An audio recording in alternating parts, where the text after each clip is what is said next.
பூர்வ ஜென்மத்து கர்ம பலனால ஆயுசு முடிஞ்சு போன ஒரு சின்ன குழந்தைக்காக உங்க மாமனார் அந்த தெய்வத்தையே திட்டிட்டு வேண்டான்னு சொல்லிட்டு போனாரே, அதுக்கப்புறம் அந்த தெய்வம் எப்படிமா காப்பாத்தோம்? என்னம்மா என்ன பேச்சு பேசுற நீ?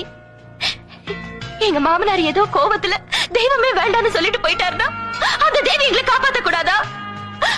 அவ என்ன சாந்த சொரபடியா இல்ல ராட்சசியா? கூட பிறந்தவங்களா இருந்தாலும் சரி, பெத்த பிள்ளைங்களா இருந்தாலும் சரி, வான்னு கூப்பிட்டாதானே அவங்க வாசலையே மிதிக்கிறீங்க. உங்களுக்கு மட்டும் கௌரவம் அந்தஸ்து எல்லாம் வேணும். ஆனா தெய்வத்துக்கு வான்னு கூப்பிட்டா வரணும், போன்னு சொன்னாலும் வலிய வந்து காப்பாத்தணுமா? இது என்ன நியாயம்? என்னம்மா சொல்ற? உன் நெத்தியில உன் ரத்தமே திலகமா இருக்கும் போது உன் கணவனுக்கு எந்த ஆபத்தும் வராது. நீ சொல்றது எனக்கு புரியல. இந்த தேவியை நம்புறவங்கள என்னைக்கும் கைவிட மாட்டா.